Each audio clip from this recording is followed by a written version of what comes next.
आज हम करेंगे तुर्की की प्रॉपर्टी रेजिडेंस और बिजनेस रेजिडेंस का मुआवजा। दोनों में से कौन सी बेहतर है, आपको कौन सा रेजिडेंस लेना चाहिए।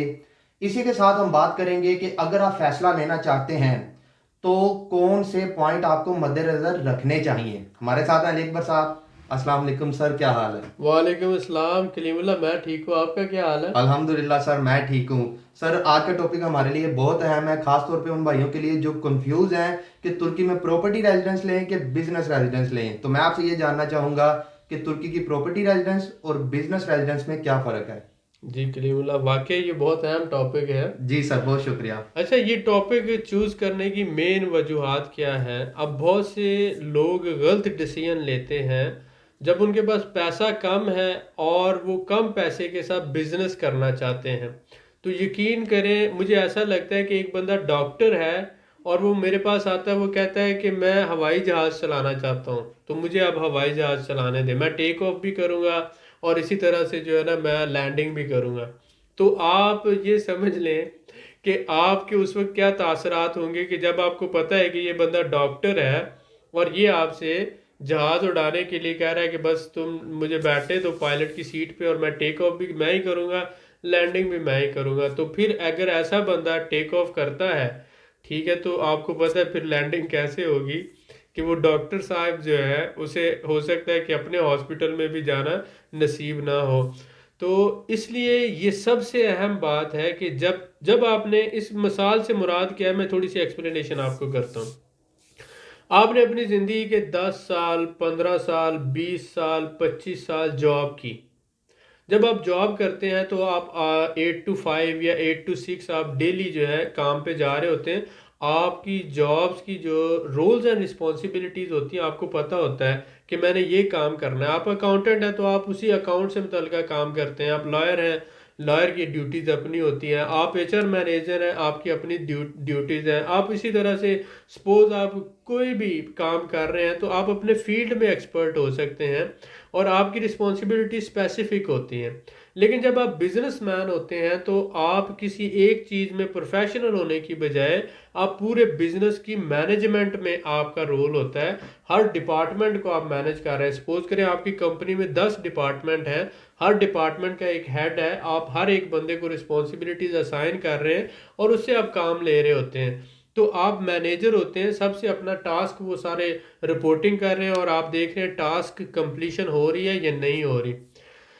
इसका मतलब ये होता है कि बिजनेसमैन जो होता है उसका जो माइंड होता है वो बिजनेस माइंडेड होता है और वो बहुत रिलैक्स, ब्रेव और क्विक डिसीजन लेने वाला बंदा होता है।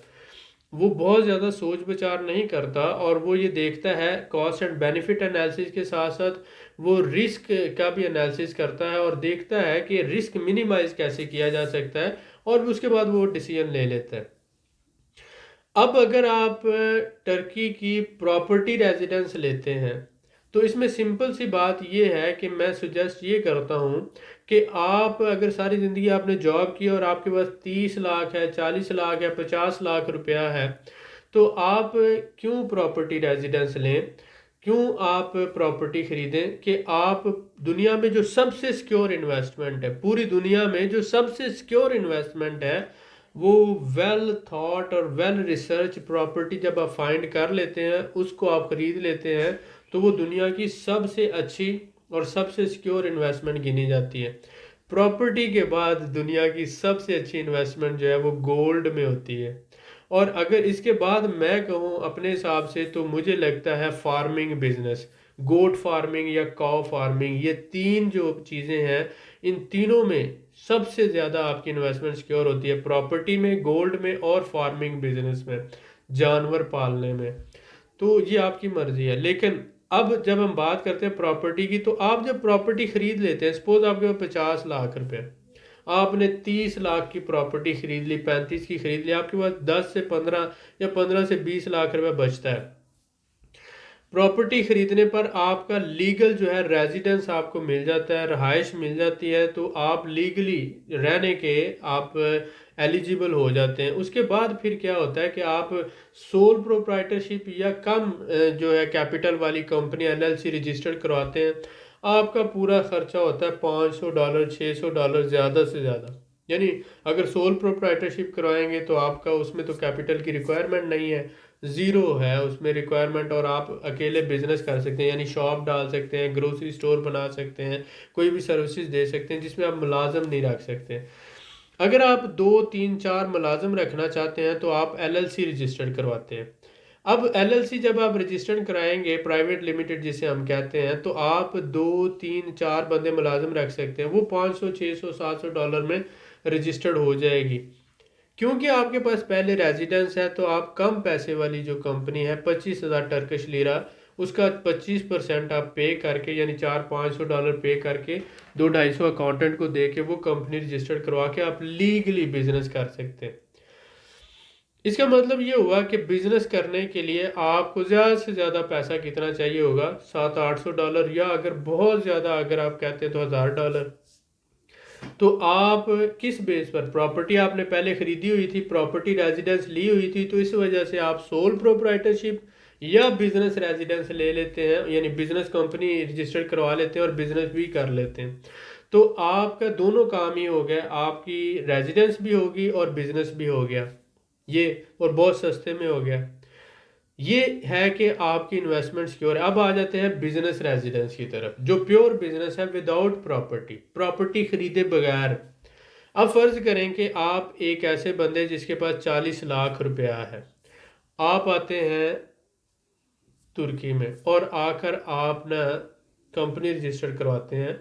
जो बिजनेस रेजिडेंस के लिए जो रिक्वायरमेंट है वो 1 लाख टर्किश लीरे वाली कंपनी है, जिसका 25% यानी $4,000, वो $16,000 बनता है, तो $4,000 बैंक में आपने डिपॉजिट करवाना है।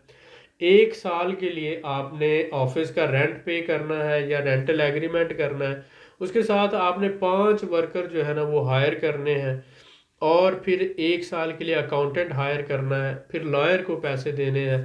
तो ये जब सारा कुछ आप करते हैं, 1 साल दफ्तर का किराया देते हैं, उसके बाद 5 वर्कर की सैलरीज देते हैं, 5 वर्कर सैलरीज, उसके बाद अकाउंटेंट की फीसें अदा करते हैं, उसके बाद लॉयर हायर करते हैं, और फिर $4,000 आप बैंक में भी डिपॉजिट करवाते हैं।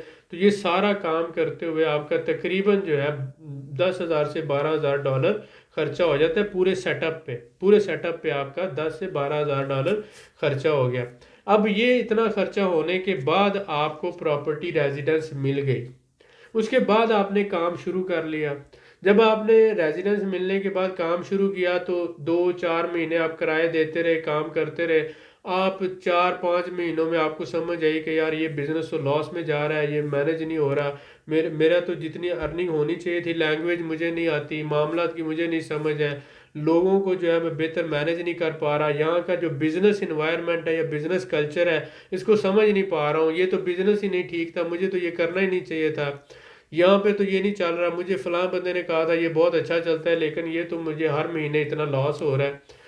तो आप 3 4 महीनों में आपका कैपिटल जो है काफ़ी हद तक वो 10 15 हज़ार का और नुकसान हो चुका होता है। 12,000 इधर लग गया, 10,000 12,000 का ऊपर खर्चा हो गया।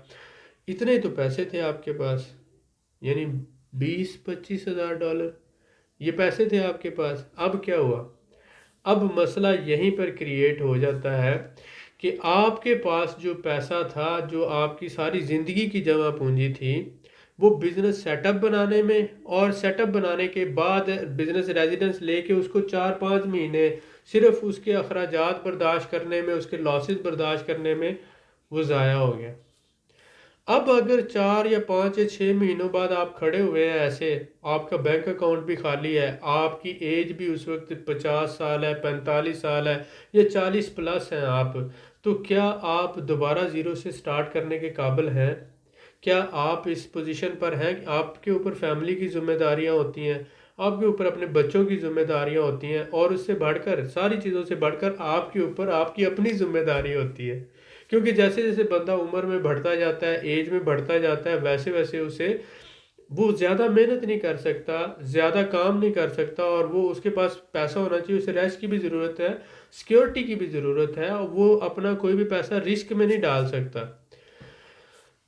तो मुझे ये बताएं कि आपकी उम्र अगर 45 साल है, 50 साल है, और आप मुझे ये कहते हो मेरे पास 30 लाख है, 40 लाख है, 50 लाख है, मैं कौन सा बिजनेस करूं टर्की में? तो मैं आपसे पूछता हूं कि आप पहले कौन सा काम करते रहे। तो आप ये कहते थे कि मैं सुपरवाइज़र रहा हूँ, मैं मैनेजर रहा हूँ, मैं जो है वो सेल्स मैनेजर रहा हूँ, अकाउंट्स मैनेजर रहा हूँ, मैं, यानी कि कोई ना कोई आप ऐसा काम बताते हैं कि जो जॉब थी। अब आपने सारी ज़िंदगी जॉब की है, 15 साल 20 साल, और साथ में पार्ट टाइम आपने कोई छोटा मोटा बिजनेस भी किया होगा, लेकिन वो ऐसा बिजनेस नहीं था। बिजनेस बिजनेस होता है, आपने फुल टाइम बिजनेस नहीं किया, आपको नहीं पता कि बिजनेस की हैंडलिंग क्या होती है। बिजनेस करना बड़े दिल गुर्दे का काम है, ये 8 घंटे की ड्यूटी नहीं है, ये 24 घंटे का काम है। सर दर्द है, इसमें प्लानिंग आ जाती है, इसके अंदर फिर बजटिंग आ जाती है, आपने किन लोगों को हायर करना है, आपने खाम माल कहाँ से खरीदना है, सेल्स कैसे करनी है, मार्केटिंग कैसे करनी है, आपकी प्रोडक्ट्स को आपने लॉन्च कैसे करना है, अपनी सेल्स को बढ़ाना किस तरह से है, स्टाफ अच्छा नहीं है तो उसको मैनेज कैसे करना है। पूरा एक सिस्टम है और हर चीज़ की प्लानिंग बिजनेसमैन को करना पड़ती है। तो आप ऑल इन वन होंगे ना जब आप बिजनेस कर रहे हैं, आप ही को सारा करना है। आपने हर चीज़ के लिए अलग अलग मैनेजर तो नहीं रखे हुए, मार्केटिंग भी आप खुद करेंगे, परचेजिंग भी आप खुद करेंगे, सेल्स को भी आप खुद देखेंगे, अकाउंट्स को भी खुद मैनेज करेंगे, एचआर का काम भी, जो रिक्रूटमेंट है वो भी खुद करेंगे, बहुत सी चीज़ें आप खुद करेंगे। तो ये सारी चीज़ें करने के लिए आपके पास एक्सपर्टीज़ और रिसोर्सेज मौजूद हैं। अगर आपके पास एक्सपर्टीज़ और रिसोर्सेज मौजूद नहीं है, तो इसका यही बात हुई ना कि भाई आपने सारी ज़िंदगी डॉक्टर थे, अब ज़िंदगी के इस लेवल पर आकर, इस स्टेज पर आकर आप कहते हैं कि मैंने हवाई जहाज़ उड़ाना है। यही बात है ना। तो आप डॉक्टर थे सारी ज़िंदगी, अब आप हवाई जहाज़ उड़ाना चाहते हैं। अब मुझे ये बताएं कि जब आप चाहते हैं कि मैं हवाई जहाज़ उड़ाऊं, तो आप मेरी साथ वाली सीट पर बैठे हैं, मैं आपकी रहनुमाई से हवाई जहाज़ उड़ाना चाहता हूँ। आप मुझे कितनी अच्छी ऑफ़र कर रहे हैं, लेकिन मुझे पता है कि हम उड़ेंगे तो साथ ही, लेकिन क्या वापस नीचे आ पाएंगे? ये बात सबसे अहम है। तो इसलिए मेरे प्यारे भाइयों, मैं ये कहता हूँ कि आप सबसे पहले तो अपना कैपिटल जो है उसको सिक्योर करें। आप प्रॉपर्टी रेजिडेंस ले लें, लेकर प्रॉपर्टी आप 20,000 की 22,000 की प्रॉपर्टी लेकर आपको कानूनी तौर पर काम करने की इजाज़त है। मसलन आप पाकिस्तान के शहरी हैं, तो पाकिस्तान में भी तो आपको काम करने के लिए कंपनी रजिस्टर करवाना पड़ती है कि आपका बिजनेस एड्रेस होना चाहिए, आपका बैंक में अकाउंट होना चाहिए, आपका टैक्स नंबर होना चाहिए, आपका जो कंपनी का नेम होना चाहिए, यानी कि कंपनी नेम है, बिजनेस एड्रेस है, बैंक अकाउंट है, उसके बाद टैक्स नंबर है, ये सारी चीज़ें चाहिए। तो ये सारी चीज़ें जब आपकी प्रॉपर्टी होगी टर्की में, तो आप इसी तरह से कंपनी रजिस्टर करवा के ये सारी चीज़ें लेंगे। लेकिन वो रजिस्ट्रेशन 700-800 डॉलर की होगी, इतनी ज़्यादा नहीं होगी वो। तो वो उसके बाद आप बिज़नेस करेंगे, साथ साथ आप रह रहे होंगे और ज़बान सीख रहे होंगे, साथ साथ आप बहुत कम पैसे से बिज़नेस भी शुरू कर लेंगे। तो रेजिडेंस भी है, बिज़नेस भी है, और दोनों चीज़ें मैनेज हो जाएंगी। तो ये बेटर फार्मूला है, ये बेटर फार्मूला है कि आप प्रॉपर्टी सस्ती खरीद कर उसके ऊपर आप सस्ता, मसलन विदाउट प्रॉपर्टी आप जो बिजनेस रेजिडेंस लेते हैं वो 12,000 डॉलर में पड़ रहा है आपको। जब आप प्रॉपर्टी लेकर बिजनेस रजिस्ट्रेशन करवाते हैं तो 500-600 डॉलर में होगी।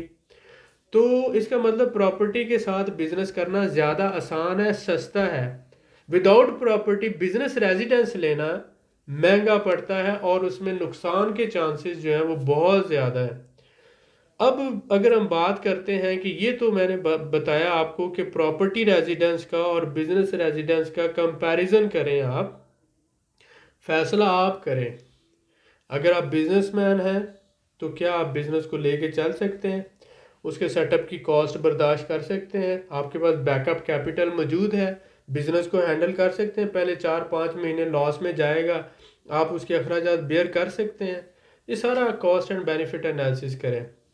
अगर आप बिजनेसमैन नहीं थे, जॉब करते थे, तो आपको सोचना है कि अब मैं सर्वाइवल के लिए काम करना चाहता हूँ, तो कोई भी छोटा मोटा काम कर लूँगा, लेकिन मेरा मेन मकसद रेजिडेंस मेरे पास लीगल वो प्रॉपर्टी से आ जाएगी, साथ में बिजनेस रजिस्टर करके कोई होलसेल का काम कर लूँगा, ऑनलाइन सेलिंग कर लूँगा, ग्रोसरी स्टोर बना लूँगा, कोई सर्विस देना शुरू कर दूँगा।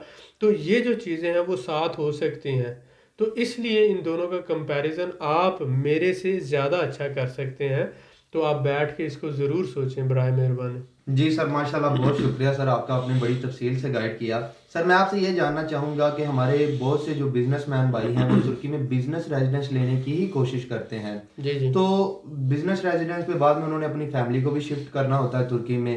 तो उनके लिए बेहतरीन ऑप्शन कौन सी है? प्रॉपर्टी रेजिडेंस बेहतर है कि बिजनेस रेजिडेंस बेहतर है? जी देखें, जो बिजनेसमैन है वो ऑलरेडी बिजनेस कर रहा है, अगर पाकिस्तान में वो कंपनी चला रहा है, वो एक्सपोर्ट्स कर रहा है, इंपोर्ट्स कर रहा है, होलसेल कर रहा है, रिटेल कर रहा है, ऑलरेडी अगर 10 साल से 15 साल से वो बिजनेस की लाइन में है, जी सर। तो इसका मतलब है कि वो बिजनेस के ऑपरेशंस को समझता है। ठीक है, जो बिजनेस के एसओपीज होते हैं उनको समझता है। बिल्कुल सर, ऐसा ही। अब जब वो टर्की में कंपनी रजिस्टर करवाता है तो वो उसके लिए कोई इतनी हेडेक नहीं होती। वही काम उसने जो पाकिस्तान में कर रहा है वही यहाँ पे करना होता है। सिर्फ एक समझ ले प्लेस का डिफरेंस होता है, लैंग्वेज का होता है, लोगों का होता है, कल्चर का होता है। जी तो सर। वो लोकल स्टाफ हायर करके और लोकल असिस्टेंट हायर करके वो इसको मैनेज कर सकता है। लेकिन ओवरऑल स्किल तो सेम ही है ना, जो मैनेजमेंट की स्किल है उसके अंदर वो तो सेम है। तो इसलिए वो समझता है कि अगर मेरा 10-12 हज़ार डॉलर से ये लीगल सेटअप बन जाएगा जी सर। तो 15-20 या 30 हज़ार डॉलर और डालूंगा और ये बिजनेस चलना शुरू हो जाएगा। बैकअप अमाउंट मेरे पास 15-20 है, 20 और डाला, तो इस तरह वो सारा वो प्लान उसको पता है कि भाई ये काम करने के लिए लीगल सेटअप के लिए इतनी रिक्वायरमेंट है, इसको सेटअप को चलाने के लिए इतना पैसा चाहिए और इतना पैसा इसके बैकअप कैपिटल के लिए चाहिए। बिल्कुल सही है सर। लीगल 12 है, उसके बाद 20 में ये चल पड़ा है तो 20 ही उसका बैकअप रखता है, तो वो प्रॉपर बजटिंग करता है। तो बिजनेसमैन उसको बेहतर रन कर सकता है, चला सकता है, उसको पता है कि उसने किस तरह से रिस्क को मैनेज करना होता है। जी सर, तो उसके बिल्कुल लिए ठीक एक है। अच्छी ऑप्शन है और वो अब कल को अपनी फैमिली को भी ला सकता है। लेकिन जो बिजनेस नहीं कर रहा उसको हम फिर वही एडवाइस करेंगे कि वो दोबारा सोचे। जी सर, बिल्कुल ठीक है। बिल्कुल आपकी बात जो है मुझे बहुत पसंद आई है कि जो हमारे भाई जॉब कर रहे हैं, ख़ास तौर पे तो वो उनकी यही कोशिश होती है कि वो बिजनेस रेजिडेंस परमिट लें। तो अगर वो तुर्की का प्रॉपर्टी रेजिडेंस परमिट ले लेते हैं या अपनी प्लानिंग को चेंज कर लेते हैं, तो आप क्या मशवरा देंगे? उनको करना चाहिए या बिजनेस रेजिडेंस परमिट ही ले लें? मैं एक किताब पढ़ रहा था, उसमें उसने लिखा हुआ था कि why we fail, one of the reason is that we marry with our own ideas या आवर ओन थिंकिंग। हम अपनी ही सोच के साथ शादी कर लेते हैं, तो इस वजह से, या जो हमें आइडिया आता है उससे हम शादी कर लेते हैं, तो इस वजह से वो हमें हमारी फेलियर का सबब बनता है। क्योंकि हम ये सोच रहे होते हैं कि जो मैंने सोचा है यही इस प्रॉब्लम का हल है और यही इसको सॉल्व करेगा इस प्रॉब्लम को। क्योंकि हो सकता है हमारा इल्म महदूद हो, हमारी सोच जो है वो उस हद तक हमने दुनिया ना देखी हो, मामलात ना देखे हो, जितना थोड़ा सा हमें पता है उसमें हम ये समझते हैं कि अपनी इस जो जितनी दुनिया है इसका मैं ही हीरो हूँ और जो मैंने सोचा है वो सबसे अच्छा सोचा है। अगर कोई लोग पहले नाकाम हुए हैं तो वो अपनी बेवकूफ़ियों की वजह से नाकाम हुए हैं, लेकिन मैं नाकाम नहीं हूँगा। ऐसे ही है, जैसे कोई बीमार हो जाता है तो हम ये कहते हैं वो बीमार हुआ है ना, मैं तो कभी बीमार नहीं होऊंगा। जब कोई मर जाता है तो हम ये कहते हैं इन्ना लिल्लाहि व इन्ना इलैहि राजिऊन, वो मर गया, लेकिन हमारे दिल में ये हमें होता है कि मैंने तो नहीं मरना है, मुझे तो मौत नहीं आनी है। तो क्योंकि हम ये सोचते ही नहीं है कि मैं भी बीमार हो सकता हूँ, मैं भी मर सकता हूँ, इसी तरह हम ये भी नहीं सोचते कि मैं भी फेल हो सकता हूँ, कोई काम करके मैं भी नाकाम हो सकता हूँ। अगर हम ये सोचें कि मैं भी नाकाम हो सकता हूँ तो डेफिनेटली उस नाकामी से बचने के लिए हम बेटर प्लानिंग करें। तो ये चीज़ जो है वो सबसे अहम है कि आप हमेशा इन फैक्टर्स को मद्देनज़र रखते हैं और ये सोचते हैं कि भाई मैं नाकाम हो सकता हूँ और कामयाब होने के लिए मुझे क्या करना चाहिए। और इस हवाले से जब आप प्लानिंग करेंगे तो आप ये देखेंगे कि प्रॉपर्टी रेजिडेंस मेरे लिए बेटर है या बिजनेस रेजिडेंस बेटर है। आपका मेन इशू तो ये है कि मैं तुर्की में लीगल रहना शुरू करूं और आप इस तरह से रहना शुरू करें, आपको इस तरह का रेजिडेंस परमिट मिले जिस पे आपका लॉस कम से कम हो। एक तरफ तुर्की का रेजिडेंस परमिट है, ये तुर्की वाहिद कंट्री है इन सारे सराउंडिंग कंट्रीज में जो 10-15 हज़ार या 20 हज़ार डॉलर की प्रॉपर्टी पर भी रेजिडेंस दे रहा है। दूसरी तरफ बिजनेस रेजिडेंस है, तो बिजनेस रेजिडेंस जो है वो महंगा है और उसमें लॉस के चांसेस ज़्यादा हैं। प्रॉपर्टी रेजिडेंस जो है वो इसलिए महंगा नहीं लगता कि कल को आप प्रॉपर्टी सेल कर देते तो आपके लॉस के चांसेस जो है वो मिनिमम सिफर के बराबर है।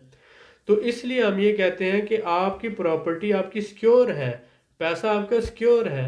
जबकि बिजनेस में जो पैसा आपका लग गया किराए की शक्ल में, तनख्वाहों की शक्ल में, सैलरीज की शक्ल में या एक्सपेंसेस की शक्ल में, वो ज़ाया हो गया क्योंकि वो तो लग गया है।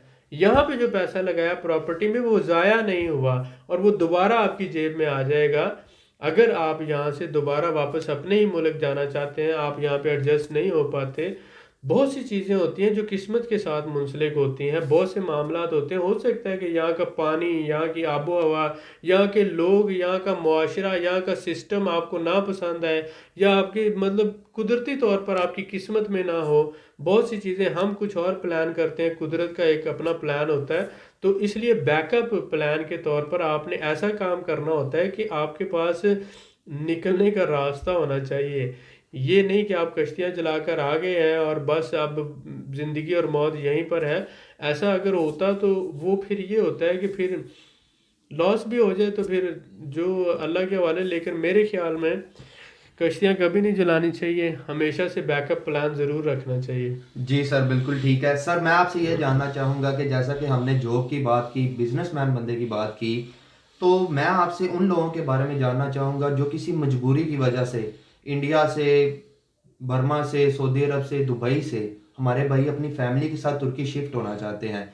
आप उनको क्या मशवरा देंगे कि उन्हें कौन सा रेजिडेंस लेना चाहिए? जी बिल्कुल। अब ये देखें कि अगर आप अपने सराउंडिंग में देखें और हमारे भाई भी अपने सराउंडिंग में देखें, जी सर। तो 5 से 10% ऐसे लोग हैं जिनका अगर $1 लाख ज़ाया हो जाए या $50,000 ज़ाया हो जाए तो उनकी रूटीन की लाइफ पे कोई फ़र्क नहीं पड़ेगा। बिल्कुल सर, ऐसा ही।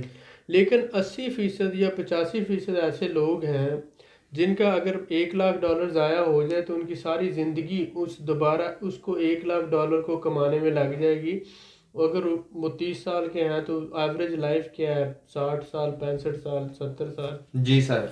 तो अगर 30-35 साल के उस उम्र में आके उनका कोई $50,000 या $1 लाख ज़ाया हो जाए तो ऐसी सूरत में उनको एक ज़िंदगी का अरसा लग जाएगा और वो उससे रिकवर नहीं हो पाएंगे। बिल्कुल सर, ऐसा ही। तो इसलिए ये होता है कि आप बिजनेस का जो मामला है, अगर तो आपके पास फुल नॉलेज है और प्रॉपर कैपिटल है। प्रॉपर कैपिटल से मुराद क्या होती है कि एक बिजनेस शुरू हो रहा है $10,000 से जी सर। या $20,000 से शुरू हो रहा है, तो वो उसको शुरू करने के लिए इनिशियल बजटिंग और है। फिर आप उसके साथ उसके रनिंग का कैपिटल रखते हैं, बिजनेस रनिंग का। तो 20,000 से शुरू हुआ तो 20,000 रनिंग कैपिटल है, बिल्कुल सही है सर। वो 40 हो गया और 20,000 ही आप उसका बैकअप कैपिटल रखते हैं। ऐसा ही है सर। अब एक हमारे यहाँ सबसे बड़ा मसला क्या है, हमारे यहाँ ये कहते हैं कि मेरे पास 10 लाख रुपया है, टोटली 10 लाख, और मुझे कम से कम पैसों में कौन सा बिजनेस करना चाहिए। अब 10 लाख को अगर डॉलर में कन्वर्ट करते हो तो $5-6 हज़ार बनेगा। ऐसा ही है सर, अब बिल्कुल। इसी $10 लाख से तुमने बिजनेस करना है तो $5-6 हज़ार में तुम क्या बिजनेस करोगे, मुझे ये तो बताओ। बिजनेस वो भी मसलन तुम आओगे, तुम आके दुकान किराए पे लोगे, कंपनी रजिस्टर्ड कराई, दुकान ली, वहाँ पे सामान डाला, उसके बाद अभी 2-3-4 महीने आपका काम चलने में, मामलात को देखने में, तो आपके पास पीछे बैकअप कैपिटल, रनिंग कैपिटल भी नहीं है, बैकअप कैपिटल भी नहीं है। बिल्कुल सर, ऐसा ही है। 10 लाख से एक काम होना था तो आपके पास 10 लाख रनिंग कैपिटल होना चाहिए, 10 लाख बैकअप कैपिटल होना चाहिए, यानी कि वो 30 लाख का फुल प्लान है। लेकिन आपने शुरू 10 से करना है, बाकी 20 जो है 10 रनिंग और 10 बैकअप के लिए रखना है। बिल्कुल सर। कौन सा हमारा भाई ऐसे प्लानिंग करता है? कोई भी नहीं। मतलब हर बंदा, मतलब जितने बहुत से करते होंगे, मुझसे ज़्यादा ज़हीन लोग उस तरफ बैठे हुए हैं, मुझसे ज़्यादा तजुर्बे वाले लोग बैठे हुए हैं। बिल्कुल सर, ऐसा ही। लेकिन मैं तो जो मैं फील करता हूँ मैं वही बोलूँगा ना। जितने लोगों ने मुझसे रब्ता किया उन्होंने कहा कि सर मुझे बताएं कम से कम पैसे में कौन सा बिजनेस किया जा सकता कौन सा बिजनेस किया जा सकता है है और उसमें महीने का ज़्यादा से ज़्यादा कितना कमाया जा सकता है, यानी कि कम से कम पैसे में बिजनेस हो जाए और ज़्यादा से ज़्यादा कमाई हो जाए। अब ये मुझे बताओ कि मतलब मैं कैसे कह सकता हूँ कि ये बिजनेस तुम कर लो, क्योंकि जब तक सूटेबल कैपिटल नहीं ना होगा। एक काम होता है वो 50 लाख में होता है, एक काम है 20 लाख, 1 लाख, एक काम है 10 लाख का। अब अगर 10 लाख वाला जो काम है अगर तुम उसको चाहो 2 लाख में करने को तो हो जाएगा वो, कभी भी नहीं हो तो वो सकता 2 सर। लाख भी तुम्हारा ज़ाया हो जाएगा ना। बिल्कुल ऐसा ही तो है। इसलिए कि मसलन समझ लो कि ये कोट है, अगर मेरे साइज का नहीं है तो इसे मैं पहनने की कोशिश करूंगा तो ये फट जाएगा ना। फट जाएगा। इसी बिल्कुल सर, तरह ऐसा ही है। इसी तरह से मसला ये आ जाता है कि वो भी जो बिजनेस का कोट पहनना चाहते हैं वो भी फट जाता है, क्योंकि जितना कैपिटल रिक्वायर्ड है ना किसी काम के लिए उतना होना चाहिए बंदे के पास। बिल्कुल सर। तो इसलिए हम ये कहते हैं कि अगर आप किसी मजबूरी से माइग्रेट कर रहे हैं, आप मतलब सऊदी अरब से आ रहे हैं, दुबई से आ रहे हैं, दुनिया के किसी भी मुल्क से आ रहे हैं, आप ये देखें कि आप सबसे पहले तो आप अपनी रहाइश और अपनी फैमिली की रहाइश को सिक्योर करें। और आपकी फैमिली की रेजिडेंस लीगल जो है वो आप $15,000 का घर ले लें, पुराना ले लें, एक कमरे वाला ले लें, दूसरे छोटे शहर में ले लें, इस्तांबुल के सराउंडिंग में ले लें। आप 15-20 हज़ार डॉलर का घर लेकर अपना, अपने बच्चों का और अपनी फैमिली का फ्यूचर सिक्योर कर लेते हैं। अब आपने मेहनत करके, अगर आपको फ़र्ज़ करो कि आप फौरी बिजनेस नहीं भी शुरू कर पाते, 2-3 महीने आप ज़बान सीखते रहते हैं, साथ साथ आप कोई छोटा मोटा कहीं पर काम करना शुरू कर देते हैं, लेबर वर्क भी कर सकते हैं, आप सेल्स का भी कर सकते हैं, मार्केटिंग का भी कर सकते हैं, होलसेल में चीज़ें लेके खुद सेल कर सकते हैं, अपना स्टॉल लगा सकते हैं, कुछ भी कर सकते हैं। यानी कि सरवाइव करना मुश्किल नहीं है। आप क्या करते हैं, जाते हैं मार्केट से 100 पैंटें उठाई आपने, वहाँ पर स्टॉल लगाया और उनको सेल करना शुरू कर दिया। 10 रुपए की फ़र्ज करें उठाई है, तो आपने उसको 15 की या 20 की बेच रहे हैं, तो आप रोटी तो कमा ही लेंगे ना। बिल्कुल सर, ऐसा ही है। ऐसा कोई इशू नहीं है, प्रॉब्लम नहीं है, सर्वाइवल हो जाता है अगर आपके पास लीगल रेजिडेंस है। तो एक वक्त के बाद फिर जब आपके पास पैसा होगा, कम से कम पैसों में आप बिजनेस भी कर सकेंगे। बिल्कुल सर। लेकिन दूसरी तरफ अगर आप बिजनेस पहले कर लेते हैं और बिजनेस पर आपका बिजनेस फ्लॉप हो जाता है, तो अगली दफ़ा आपके पास तो दफ्तर भी रखने के पैसे नहीं होंगे, वर्कर के पैसे देने के लिए भी, सैलरी देने के लिए पैसे नहीं होंगे, और उसी तरह आप रेंट भी नहीं दे पाएंगे, बिजनेस की रनिंग कॉस्ट आप नहीं दे पाएंगे, तो बिजनेस बंद करना पड़ेगा। जब बिजनेस आप बंद करेंगे तो अगली दफ़ा आपको बिजनेस रेजिडेंस कैसे मिलेगी? नहीं मिलेगी फिर अब तो। इसीलिए मैं ये कहता हूँ कि हमारा जो भाई सऊदी अरब से, दुबई से या कहीं से आता है, तो वो तो मजबूरी से आ रहा है। अब वो मजबूरी से आ रहा है तो मैं उसे कहूँ कि भाई तुम बिजनेस सेटअप बना के बिजनेस रेजिडेंस ले लो। कभी भी नहीं सर। अब मैं क्यों नहीं कहूँगा, क्यों नहीं उसे सुजेस्ट करूँगा? मैं उसे इसलिए सुजेस्ट नहीं करूँगा कि वो बंदा जो आ रहा है वो बिजनेस पहले, उसके पास अगर एक्स्ट्रा पैसा है, फॉर एग्जांपल मैं किस बंदे को मशवरा देता हूँ, अब 3 दोस्त हैं, आप तीनों के पास 40-40 लाख है, आप तीनों ऐसा करो 15-15 लाख डाल के ना तो बिजनेस शुरू कर लो। उसके बाद आपके पास फिर भी 25-25 बच जाएगा ना। जी सर, बिल्कुल। 15-15 लाख से शुरू किया आपका, फिर बाद में थोड़ा सा प्रॉब्लम हुआ, 5-5 और डाल लिया, बिजनेस को अच्छा कर लिया, फिर भी आपके पास 20 लाख बचा हुआ है। तो एक बंदा जो है ना, बिजनेस करने की बजाय टीम में बिजनेस करो, 3 बंदे मिलके कर लो। बिल्कुल सही है सर। रेजिडेंस आप कोशिश करके अपने भाई से, अपने बाप से, अपने रिश्तेदार से, आपके पास कम पैसे हैं उनसे पैसे लेकर, उधारे लेकर आप अपना घर ले लो, आपकी प्रॉपर्टी बन जाएगी, उस पर आपको लीगल रेजिडेंस मिल जाएगी। ये आपकी अपनी प्रॉपर्टी है, इससे आपको कोई नहीं निकाल रहा है, इसकी कीमत भी बढ़ेगी, इसमें आप रह भी रहे हैं, आपको किराया भी नहीं देना पड़ेगा। साइड पे पैसे करके $500-1000 करके आप बिजनेस भी कर सकते हैं। बिजनेस नहीं कर सकते, जॉब ढूंढ के कर लें, सेल्फ एम्प्लॉयमेंट कर लें, होलसेल कर लें, कुछ कर लें, लेकिन सर्वाइवल मुमकिन है। जी सर, तो बिल्कुल इसलिए मैं ठीक है। कहता हूँ कि property residence is the way, simplest way that leads you to the success. सादा सा रास्ता है जो आपको कामयाबी की तरफ लेके जाएगा। ई कॉमर्स आप कर सकते हैं, होलसेल आप कर सकते हैं, रिटेल कर सकते हैं, ग्रोसरी स्टोर बना सकते हैं, बार्बर सलून बना सकते हैं, कार वॉश बना सकते हैं, फलों की दुकान डाल सकते हैं, सब्जी की दुकान डाल सकते हैं, आप बीफ शॉप, चिकन शॉप, कुछ बना ले यार, आप कर सकते हो। बिल्कुल सर, कर सकते हैं। माशाल्लाह सर, आपने बड़ी तफसील से गाइड किया है, मैं आपका बड़ा शुक्रगुजार हूँ सर। You welcome. आप लोगों से मैं यही कहूँगा कि इस वीडियो को 2 से 3 दफ़ा देखें और फैसला लेने में जल्दबाजी ना करें। आप लोगों की बड़ी ही बेहतरी होगी अगर आप फैसला लेने में जल्दबाजी नहीं करेंगे और इस वीडियो को 2-3 दफ़ा देखेंगे। इसी के साथ वीडियो को शेयर भी करें कि ताकि जो लोग किसी दूसरी कंट्री से शिफ्ट होना चाहते हैं तुर्की अपनी फैमिली के साथ, उनको इन्फॉर्मेशन मिल सके और बेहतरीन फैसला ले सकें वो लोग। मज़ीद मालूमात के लिए हमारे चैनल को सब्सक्राइब करें, वीडियो को लाइक करें और शेयर करें, बेल आइकन को ज़रूर प्रेस करें ताकि अगली वीडियो आपको मिल सके। अल्लाह हाफिज़।